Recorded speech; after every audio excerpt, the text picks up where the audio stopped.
This is one of the coolest pieces of tech I have seen in a very long time. I had no idea something like this existed. If you have a car, especially an older car, you need to see this thing. Long story short, this thing gives you full Apple CarPlay in any car with zero install needed. Let me show you how it works. Okay, so we're here in the car, and here's how this thing works. It's a standalone unit that runs CarPlay. All you need to do is run power to it. I personally have it just running through the cigarette lighter here for the sake of an example, but you can run it off USB, or you can wire it directly to your battery even if you want. Your phone's gonna think this thing is a car, and it's then gonna wirelessly connect to it. You then pretty much have full Apple CarPlay, including your Apple Maps here. I did park somewhere else, so you guys can't dox me.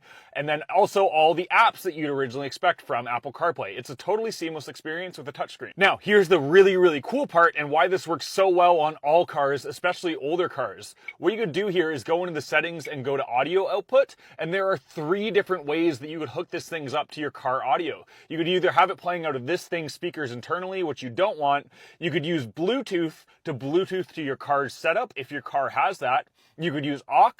Or what's even cooler is this thing has a built-in FM transmitter. So even if you have an older car, this thing will broadcast your Apple CarPlay's music, whatever you're playing it on, over a radio signal to your car. This is a really common solution for a lot of older cars. Now it's fully built into this thing through Apple CarPlay. The integration is just so seamless. I personally cannot live without Apple CarPlay in my cars, but normally setting it up is a huge custom install. But this thing is just so simple. It looks so clean. It gives you access to this touchscreen, and it's also really cheap as well. I believe it only comes in around $100. I will leave a link to it in my bio there if you guys want to check it out, but this isn't even the best part. This thing also has a built-in dash cam in the back here. So when you're setting this thing up here and you're using CarPlay, it's also recording at all times. So not only are you getting CarPlay, but you're also getting the dash cam. It comes with an SD card. You could mess around with the recording settings. It's just such a dope little device. And even better, it also comes with a reverse camera that you can plug into the side of this thing, run the cable to the back of your car. Then you'd have a dash cam, a reverse camera, and Apple CarPlay all for like $100. It's not just Apple CarPlay, it does also have Android Auto. CarPlay is just what I'm most familiar with. I'm assuming most people already kind of know what CarPlay is and what the value is, and this is just such a seamless way to get it going in your car. This thing is so easy to install. It would make such a great gift for anybody with an older car. I don't know. I'd never heard of these things before, and it is just so cool to me and so easy to install. I will leave a link to this exact one I have here in my bio if you guys want to check it out for yourself. If you have any questions on them, if you use one of these things, let me know your thoughts on it. I think they're pretty cool. Thank you guys so much for watching, and I'll catch you in the next video. How do we set up our smart devices, like our smart lights or our smart plugs, to turn on automatically when we come home and turn off automatically when we leave home? This is a really good question, so let's learn the basics of how to set up a smart home automation. So the key with setting something like this up is making sure you're using a smart home ecosystem. Let me explain what that means. So a smart home ecosystem is a place where you control all of your smart devices from in one single app. Amazon Alexa is a really common one for Android users, and Apple Home is a really common one for iPhone users. Now, I have a Philips Hue bulb here. I can set up this Philips Hue bulb in the Philips Hue app and control it in the Philips Hue app, and that will work just fine. But if I add other smart devices to my smart home, like this Miro smart plug, I'm gonna have to jump between 2 different apps to control them, and that's just not necessary.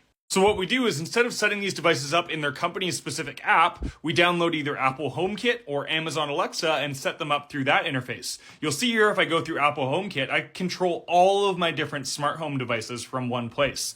This is the same app where we're going to be doing that automation that triggers when you come home or leave home. And I'm going to show you how easy it is to do that.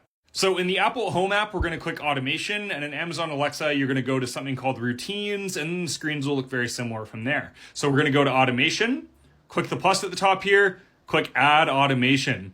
Now there's a whole bunch of different ways you could automate things in your home here. You could trigger things based on a certain time of day, or right at the top here, what we're talking about is trigger something when people arrive home versus when people leave home. And this is going to use the GPS in your phone to determine when you're home or not. Let's say we want to turn on the lights when we come home. We're going to tap when people arrive. Again, very easy interface to use here. If you have multiple people in your house, you could even declare when anyone arrives home or just when the first person arrives home. You're going to select the location, and what you could even do is filter that based on time. So maybe you only want the night lights to come on if people are coming home at night. We're just going to leave all of that blank because we don't want to filter it by any times or different locations, and we just want it to be when anybody arrives home. Now check this out.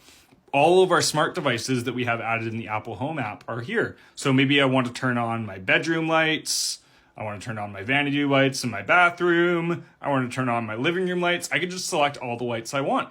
I then hit next. You're going to be able to select whether you want them to turn on or off. So what we're going to do is just turn on all of the lights and then click done. That's all we have to do. Now, anytime anybody arrives home, all the lights are going to turn on. I know to some that might seem pretty simple, but home automation can be pretty daunting, and especially with Apple HomeKit and Amazon Alexa, it's some pretty easy drag and drop setup. The main key takeaway here is you need to have all of your smart home devices set up in one of these apps, opposed to jumping between different apps. Once you do that, automating them all from one central place is super easy. If you guys have any other questions, you want to know about automation, specific devices, let me know in the comments and I'm happy to help. Thank you guys so much for watching, and I appreciate every single one of you.